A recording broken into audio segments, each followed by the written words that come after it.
সম্মানিত উপস্থিতি, সর্বপ্রথম আল্লাহ সুবহানাহু ওয়া তাআলার শুকরিয়া আদায় করব যে আল্লাহ সুবহানাহু ওয়া তাআলা আমাদিগকে সাপ্তাহিক জুম্মার দিনে সলাতুল জুম্মা কায়েম করার লক্ষ্যে মসজিদে প্রেরণ করেছেন এবং সুস্থ ও স্বাভাবিকভাবে মসজিদে বসে থেকে খুতবা বলা ও শ্রবণ করার মতো পরিস্থিতি তৌফিক এনায়েত করেছেন। সে আল্লাহ সুবহানাহু ওয়া তাআলার শুকরিয়া আদায় করে আমরা সকলে বলি আলহামদুলিল্লাহ।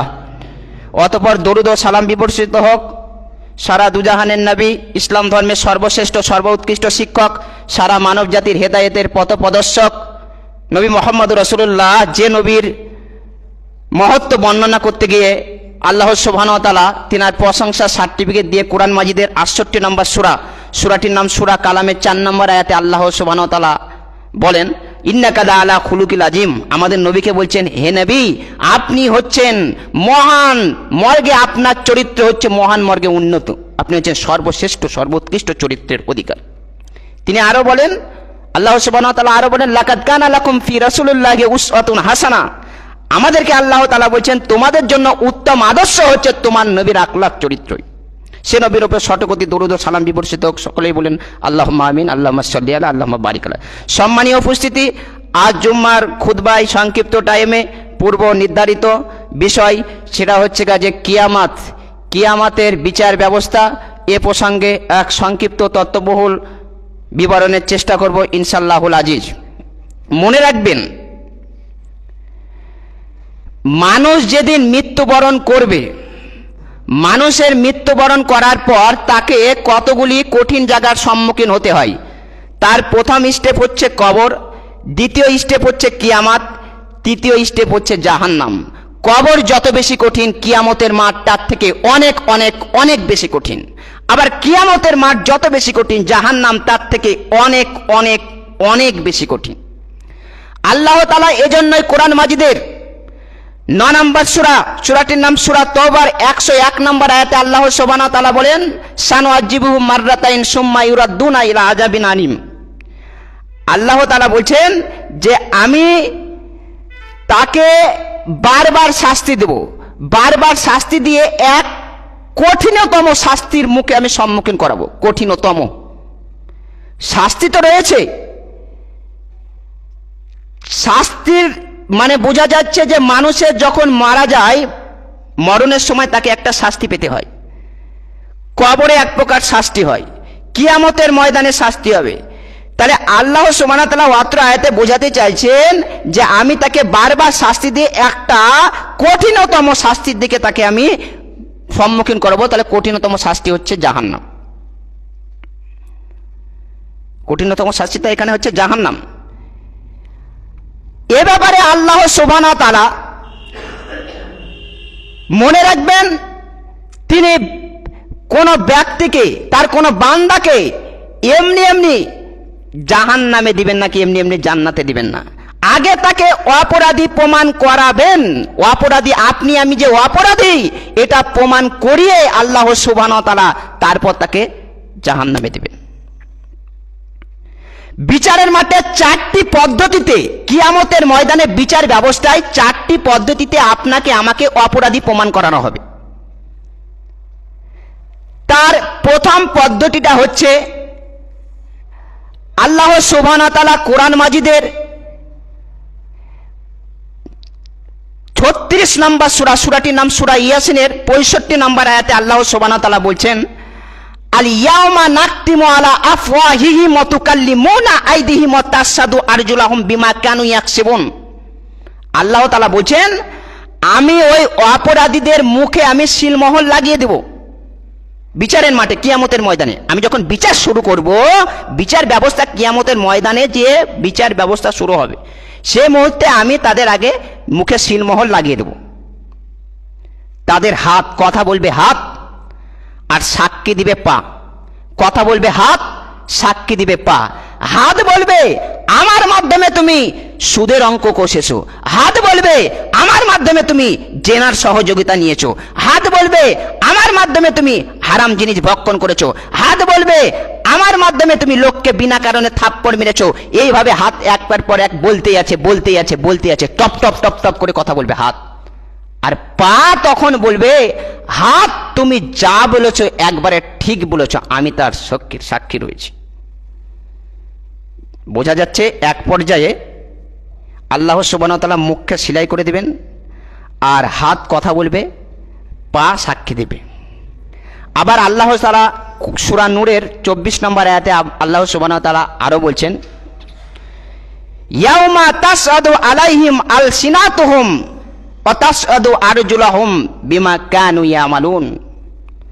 আল্লাহ সুবহানাহু ওয়া তাআলা বলছেন যে তাদের জিহ্বা কথা বলবে এক পর্যায়ে। তার মানে বোঝা যাচ্ছে আল্লাহ সুবহানাহু ওয়া তাআলা আবার মুখকে খুলে দিবেন। এক পর্যায়ে মুখকে সেলাই করে দিবেন, এক পর্যায়ে তাকে মুখমণ্ডল খুলে দেওয়া হবে।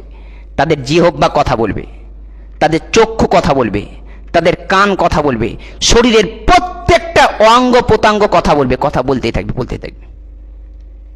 এটা হচ্ছে বিচারের মাঠে আপনি আমাকে অপরাধী করার এক নম্বর হচ্ছে প্রমাণ। দ্বিতীয় নম্বর পদ্ধতি হচ্ছে আল্লাহ সুবহানাহু ওয়া তাআলা বলেন, ইয়াউমাইজিন তুহাদ্দিসু আখবারাহা। এই পৃথিবীর জমিন, পৃথিবীর মাটি কিয়ামতের ময়দানে top top top top top top করে কথা বলবে বিচারের মাঠে।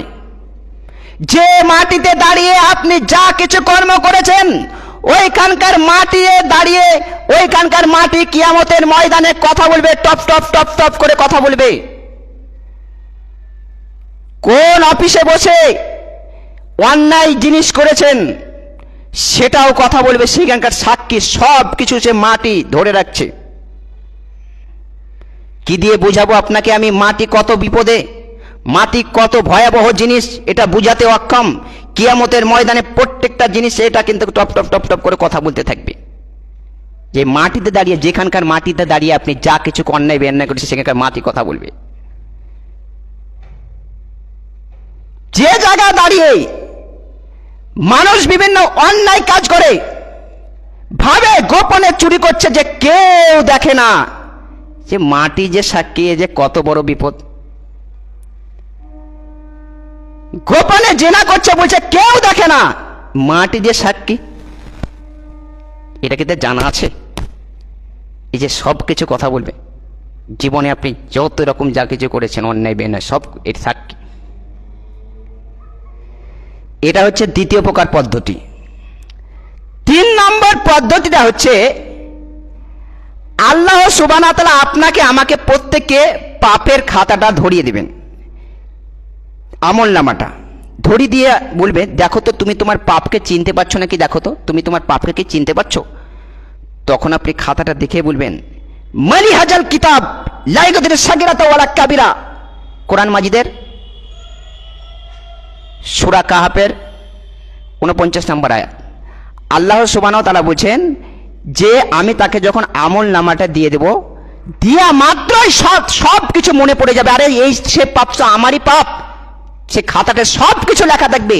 জীবনে ছোট সাগীরা কাবীরা, ছোট বড় সব গুনাহ কিন্তু লেখা থাকবে। দেখা মাত্রই আপনার মনে পড়ে যাবে এই সে আমারই পাপ, আপনি যে অপরাধী। এটা প্রমাণ করতে, এইগুলা প্রমাণ করার জন্য এটাই যথেষ্ট। দেখা মাত্র সব মনে পড়ে যাবে। তো আল্লাহ সুবহানাহু ওয়া তাআলা যখন এই আমল নামাটা পেশ করবেন, তার ব্যাপারে একটা গুরুত্বপূর্ণ হাদিস বলি। আল্লাহ রাসূল সাল্লাল্লাহু আলাইহি ওয়াসাল্লাম বলছেন, যদি কোনো ব্যক্তির দুনিয়াতে মানুষ হয়ে মানুষের পাপকে যদি ঢেকে রাখার অভ্যস্ত হয়, যে মানুষ, একজন মানুষ অপর মানুষের পাপ যদি ঢেকে রাখে, যে জানছে যে ছেলেটি একটা খারাপ কাজ করেছে, জানছে যে এই ছেলেটা কোনো একটা বাজে কাজ করেছে, যেটা শরীয়ত বিরোধী কাজ করেছে, এটা জানার পরেও যদি সে ওই পাপটা ঢেকে রাখে, জানছে এই ছেলেটা চুরি করেছে, জানছে এই ছেলেটা জেনা করেছে, কিন্তু ওকে ধমক দিয়ে বললো, আচ্ছা তোমার এটা আমি তোমাকে ঢেকে রাখলাম, তুমি আজ থেকে সংশোধন হও, 5 জনের সম্মুখে যদি বলা বলে করেনি, অর্থাৎ মানুষের দোষ ত্রুটিকে যদি ঢেকে রাখে, কিয়ামতের ময়দানে আল্লাহ সুবহানাহু ওয়া তাআলা ওই ব্যক্তিটিকে পার্সোনাল ভাবে ডাকবেন। ডেকে আল্লাহ সুবহানাহু ওয়া তাআলা নিজ বাহু দিয়ে আড়াল করে দিবেন, এইভাবে কাউকে দেখতে দিবেন না। বলবে, দেখে বলবে, আমল নামাটা যখন দিবে বলবে, দেখো তো হালতা বাহামজা, তুমি কি তোমার পাপকে চিনতে পারছো নাকি, দেখো তো। দেখে আপনি বলবেন, জি এ আল্লাহ, আমি আমার পাপকে এটা সব কিছু চিনতে পারছি, এটা দুনিয়াতে আমি করেছিলাম। আল্লাহ সুবহানাহু ওয়া তাআলা তাও বলবেন, আচ্ছা তুমি কি মনে করছো যে আমার লেখক দুই দিকে যে লেখা ছিল কেরামেন কাতিবিনকে মিথ্যা কিছু বলেছে, তারা মিথ্যা কি কিছু লিখেছে? তখন আপনি বলবেন লাই আর জি জি যে না, এমন প্রতিপালক এটা তো আমারই পাপ, আমি যে চিনতে পারছি এগুলো সব আমারই পাপ।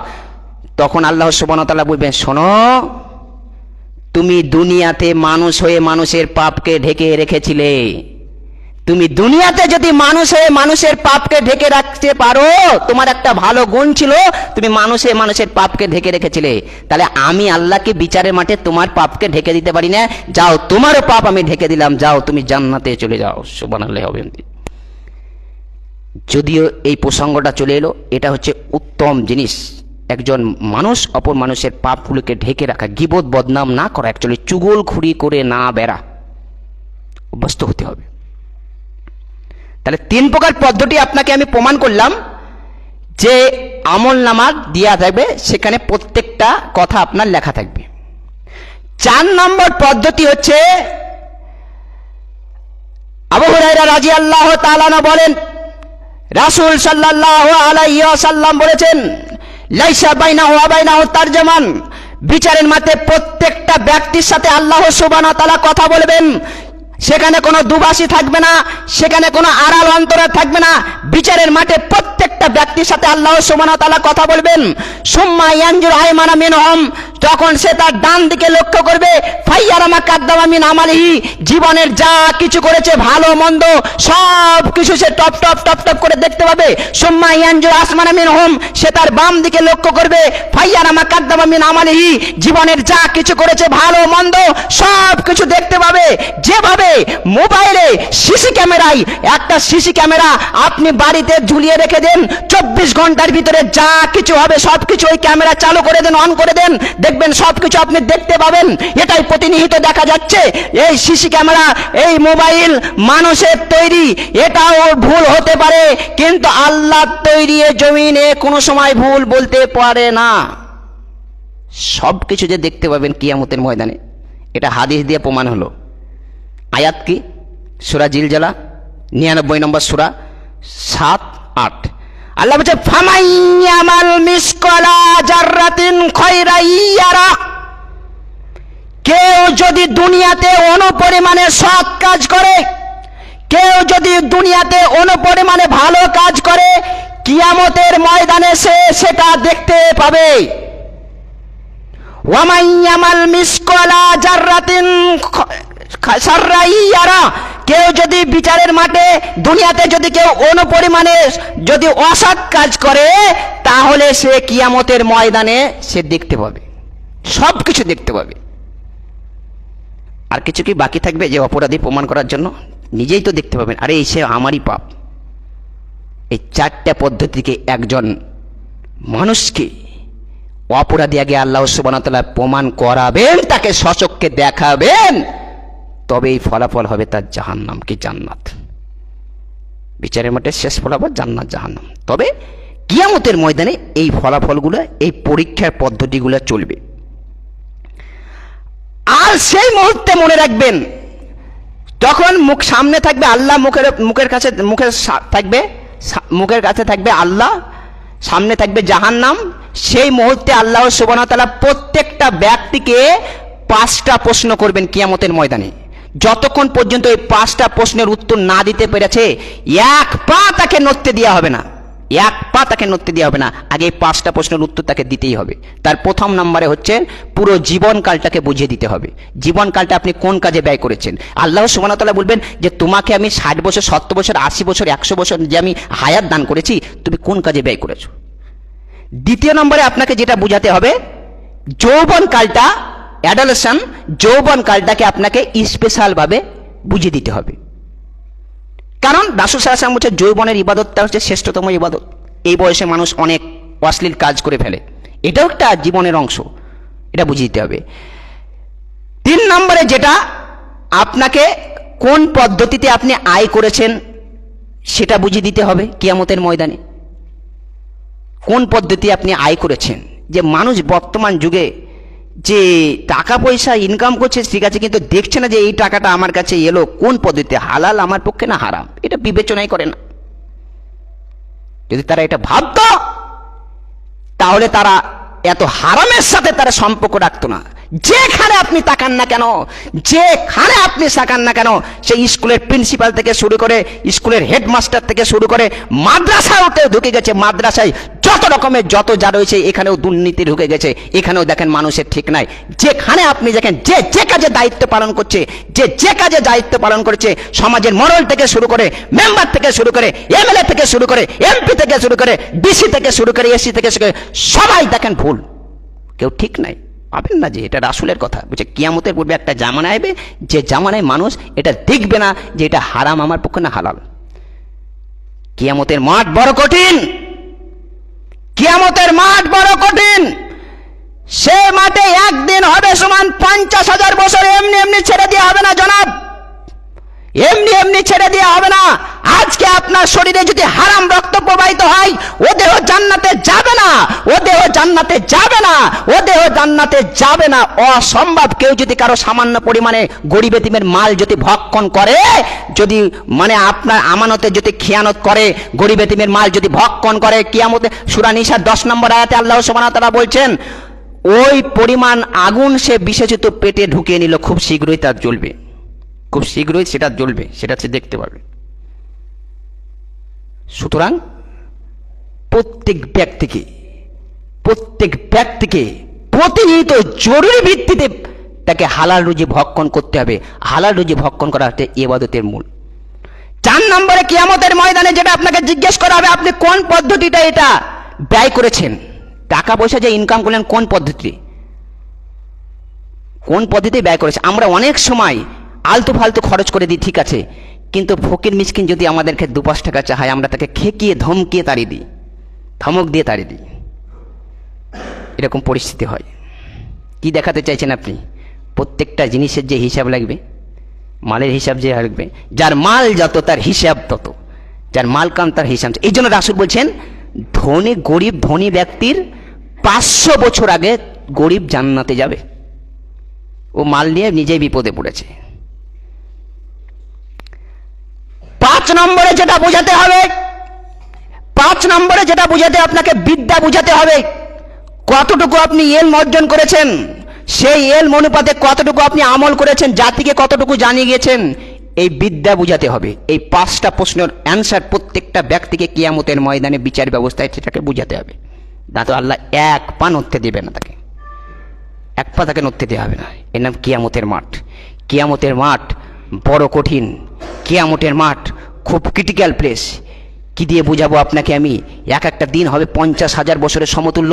মনে রাখবেন, কিয়ামতের ময়দানে মুমিন ব্যক্তি, যে মুমিন ভালো লোকের হিসাব হবে 1 ওয়াক্ত ফরজ সালাত। জোহরের ফরজ সালাত কত রেখাত? 4 রেখাত স্বাভাবিকভাবে, মাগরিবের 3 রেখাত। তো এই যে ফরজ সালাত পড়তে যতটুকু টাইম লাগে, একজন মুমিন ব্যক্তির হিসাব হবে 1 ওয়াক্ত ফরজ সালাত, 5 মিনিট 10 মিনিট এটুকু। আর বিচারের মাঠে সব থেকে শেষে যার হিসাব হবে সে হচ্ছে জালেম। সব থেকে শেষে যার হিসাব হবে সে হচ্ছে জালেম। জালেমের বিচার হবে সব থেকে শেষে। জালেমের একটা পরিচয় দিই, 2-1টা। যারা জোর করে অন্যের জমি দখল করে, এক জমি বারবার বিক্রি করে, যারা জোর করে অন্যের জমি দখল করে, যারা জমি জায়গা দখল করে, যারা, ও হচ্ছে জালেম, ও হচ্ছে জালেম, ও হচ্ছে জালেম। আর এর ফলাফল কি? কেউ যদি 1 হাত পরিমাণে কারো অন্যের জায়গা দখল করে, কিয়ামতের ময়দানে তার বিচার ব্যবস্থা হবে। আল্লাহ ও সমপরিমাণ জায়গা, সমপরিমাণ তাকে খুঁড়তে বলা হবে। খুঁড়তে খুঁড়তে খুঁড়তে খুঁড়তে যখন 7 জমিন পর্যন্ত যখন তাকে খুঁড়া হবে, তারপরে ওই জমিন সহ তার কাঁধে চাপিয়ে দেওয়া হবে। আর আপনাকে বলা হয়েছে সেখানে ব্যক্তি বসতে জায়গা লাগবে শুধু 250 মাইল, মক্কা থেকে মদিনা পর্যন্ত।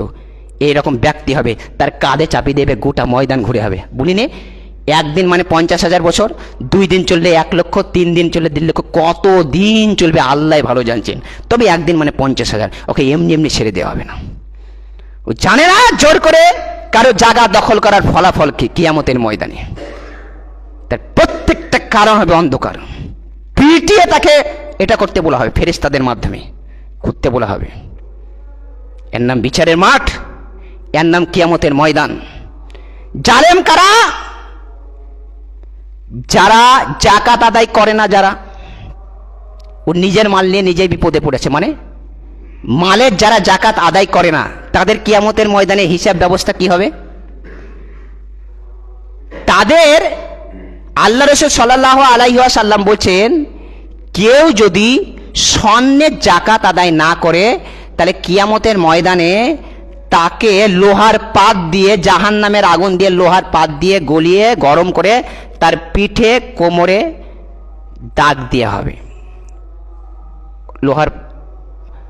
লোহার আপনার হাতলে সেটা গরম করে তার পিঠে কোমরে এইভাবে দাগ, অনবরত দাগ দেওয়া চলবে। এ হচ্ছে জাকাত আদায় করার না ফলাফল। কেউ যদি জাকাত আদায় না করে, আল্লাহ রাসূল সাল্লাল্লাহু আলাইহি ওয়াসাল্লাম বলছে, কেউ যদি মালের জাকাত আদায় না করে তাহলে ওই পরিমাণ মালগুলা ডোকরা সাপ হয়ে দাঁড়াবে। ডোকরা সাপের আকৃতিতে, সাপের আকারে, টাকলা সাপের আকারে তার গলার মাধ্যমে আল্লাহ সুবহানাহু ওয়া তাআলা জড়িয়ে দিবেন ওই বিষাক্ত সাপ। ওই বিষাক্ত সাপ তার একবারে মুখমণ্ডলকে কামড়াতে থাকবে আর বলবে, আমি তোমার মাল, আমি তোমার হচ্ছে সম্পদ। তুমি যেভাবে জাকাত আদায় করনি এর ফলাফল হচ্ছে এটা। বিষাক্ত সাপ আকারে তাকে কামড়াতে থাকবে অনবরত, যতদিন পর্যন্ত শেষ মানুষের হিসাব না হচ্ছে। কিয়ামতের ময়দানে শেষ ব্যক্তির হিসাব না হচ্ছে ততদিন পর্যন্ত তার এই জালেমের হিসাব এরকম চলতে থাকবে। হচ্ছে ফলাফল। প্রত্যেকটা জিনিসের পাই টু পাই সেখানে হিসাব নেওয়া হবে। আয়েশা রাদিয়াল্লাহু তাআলা না বলেন, রাসূল সাল্লাল্লাহু আলাইহি ওয়াসাল্লাম বলেছেন, কিয়ামতের ময়দানে প্রত্যেকটা ব্যক্তি তারা খাতনাবিহীন, নগ্ন দেহে, স্যান্ডেলবিহীন তারা উঠবে, হাজির হবে। এমত অবস্থায় আয়েশা রাদিয়াল্লাহু তাআলা আনহা তখন আল্লাহ রাসূলকে বলছেন, আল্লাহ রাসূল, সেই মুহূর্তে তাদের তো কোনো পোশাক আশাক থাকবে না, তা একে অপরের কি লজ্জাস্থানের দিকে তো তাকাবে, সেটা তো অন্যরকম হয়ে যাচ্ছে। তখন আল্লাহ রাসূল সাল্লাল্লাহু আলাইহি ওয়াসাল্লাম বলছেন, আয়েশা শোনো, সে কিয়ামতের ময়দানে এত কঠিন, এত বিভীষিকাপূর্ণময় হবে, সেদিন কেউ কারো লজ্জাস্থানের দিকে তাকাবে এমন পরিস্থিতি কারো আর হবে না, এমন পরিস্থিতি হবে না। প্রত্যেক ব্যক্তি তারা ইয়ানাফসি করতে ব্যস্ত থাকবে, কেউ কাউকে চিনবে না।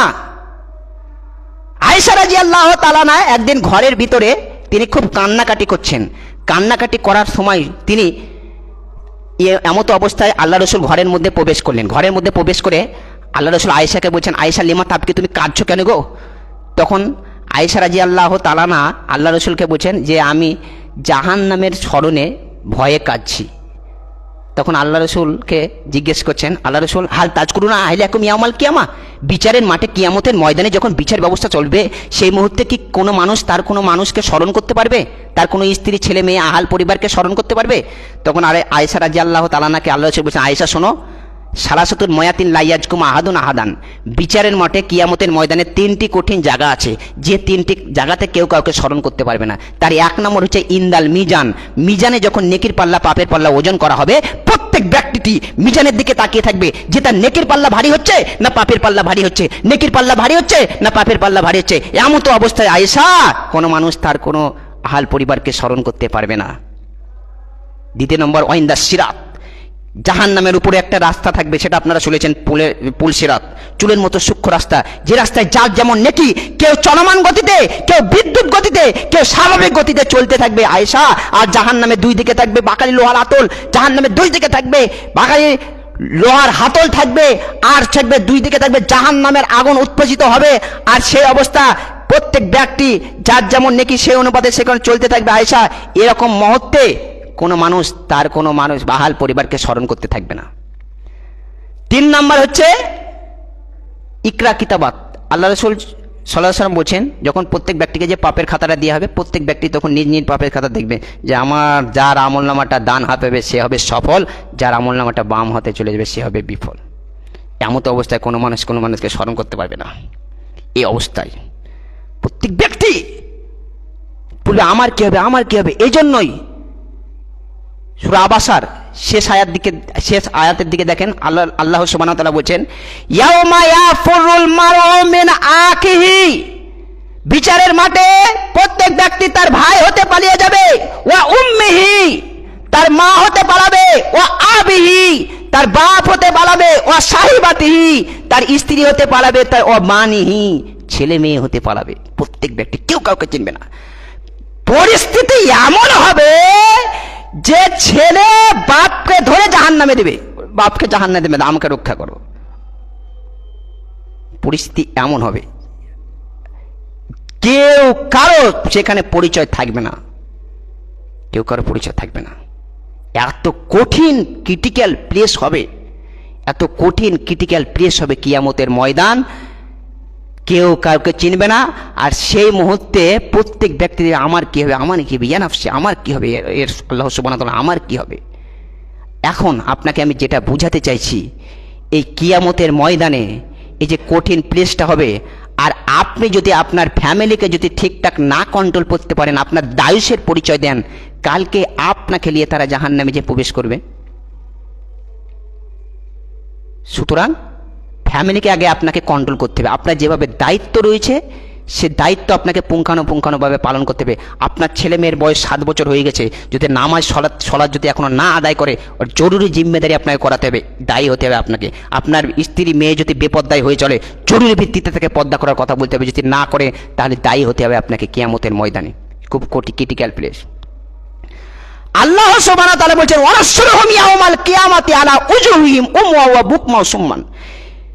আমি যখন কিয়ামতের ময়দানে এক শ্রেণীর মানুষকে আমি উদিত করব, তাদের মাথা থাকবে নিচের দিকে, মাথা থাকবে নিচের দিকে, আর পা থাকবে উপরের দিকে। তারা মুখে হবে বোবা, কানে হবে বধির, চোখে হবে অন্ধ। আল্লাহ সুবহানাহু ওয়া তাআলা এবার এই আয়াতটা আরো অন্যান্য এই যে আয়াতটা পাঠ করলাম, এটা হচ্ছে সূরা বনী ইসরাঈলের 7 নম্বর আয়াত। এরকম একটা রিলেটেড আয়াত আল্লাহ সুবহানাহু ওয়া তাআলা আবার কোরআন মাজিদের 20 নম্বর সূরা তাহার 124 নম্বর আয়াতে বলেছেন, ওমান আরাদা মাইশাতান দানকা। আল্লাহ সুবহানাহু ওয়া তাআলা বলছেন,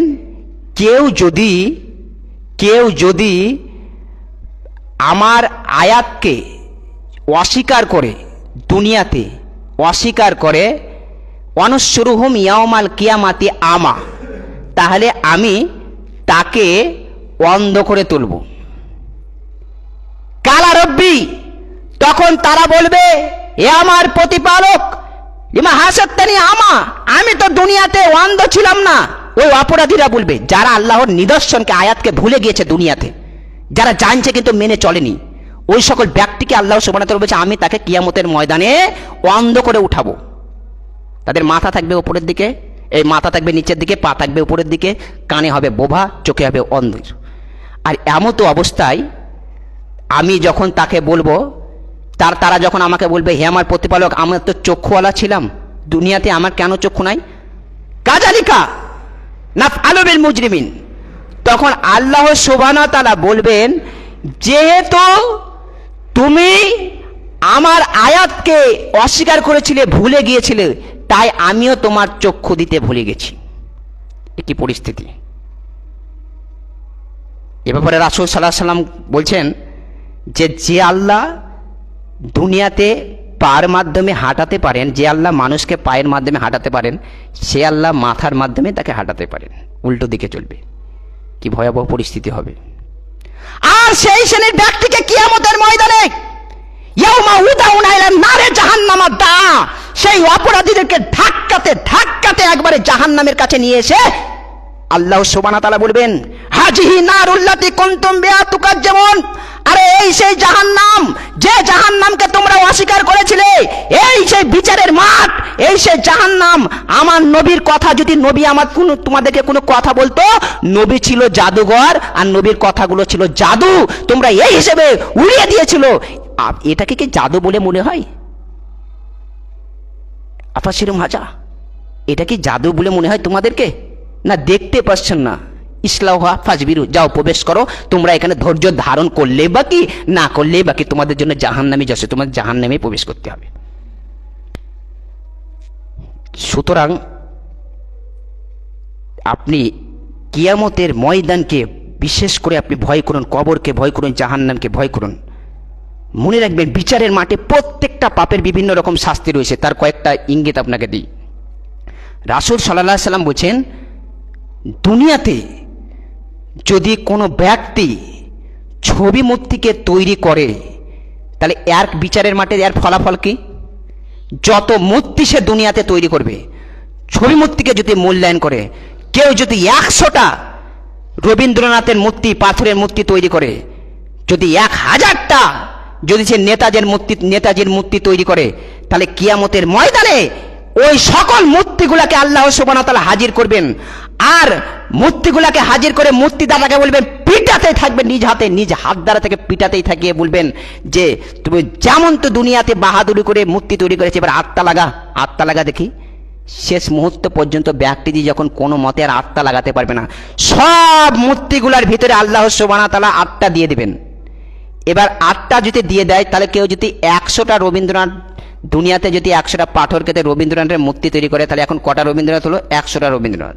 এবার সব মূর্তিগুলোকে আল্লাহ সুবহানাহু ওয়া তাআলা জাহান নামে দিয়ে বলবে, তোকে তোর জাহান নামে দিয়েছি, দিয়ে তোর নেতাকে জাহান নামে দিলাম। ঠেকামেছি।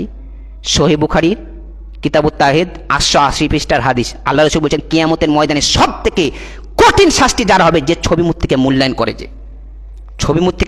করে, যে আর এজন্য আল্লাহ সুবহানাহু ওয়া তাআলা সূরা তাহরিমের মধ্যে বলছেন, 6 নম্বর আয়াতে বলছেন, ইয়া আইয়ুহাল্লাযিনা আমানু কু আনফুসাকুম ওয়া আহলিকুম নারা ওয়াকুদুহান নাস ওয়াল হিজারা। জাহান্নামের খড়ি হবে মানুষ আর পাথর। আপনার তো মনে হতে পারে জাহান্নামে না হলে মানুষ যাবে, পাপ করেছে, পাথর কি করলো? ওই যে মূর্তিগুলোকে জাহান্নামে দেওয়া হবে, এই জন্য হিজারা মানে পাথর।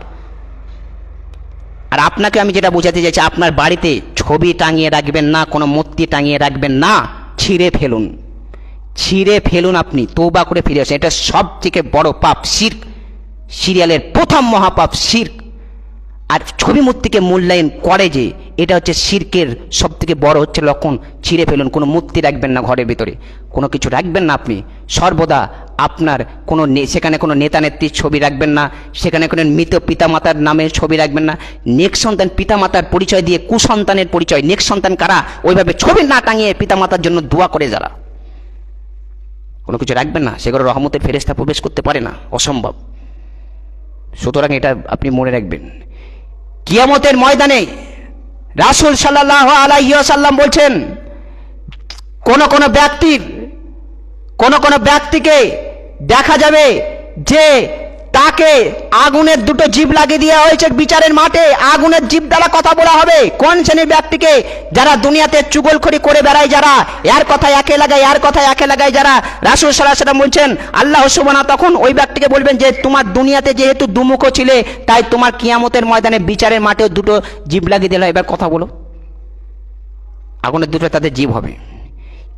দুনিয়াতে যদি কোনো মানুষের যদি গোপন কথাকে কান লাগিয়ে শুনে, কিয়ামতের ময়দানে এর বিচার ব্যবস্থা হচ্ছে, তার কানের মধ্যে আল্লাহ সুবহানাহু ওয়া তাআলা তামাকে আর সীসাকে জাহান্নামের আগুন দিয়ে গরম করে গলিয়ে তার কানের মধ্যে ঢেলে দেওয়া হবে। এই হচ্ছে কিয়ামতের ময়দান, এই হচ্ছে বিচারের মাঠ। কিয়ামতের ময়দান খুব কঠিন, কিয়ামতের ময়দান বড় কঠিন। আপনার প্রত্যেকটা কাজে কর্মে আপনাকে মরণকে স্মরণ করুন, বিচারের মাঠকে স্মরণ করুন। রাসূল সাল্লাল্লাহু আলাইহি ওয়াসাল্লামকে একদা এক সাহাবী বলছেন, আল্লাহ রাসূল, দুনিয়াতে সব থেকে বুদ্ধিমান ব্যক্তিকে, who is the most intelligent person in the world, দুনিয়াতে সব থেকে বুদ্ধিমান ব্যক্তিকে? তখন রাসূল সাল্লাল্লাহু আলাইহি ওয়াসাল্লাম বলছেন, দুনিয়াতে সব থেকে বুদ্ধিমান ব্যক্তি হচ্ছে ওই ব্যক্তি যে জীবন থাকতে মরণকে বেশি বেশি করে স্মরণ করবে।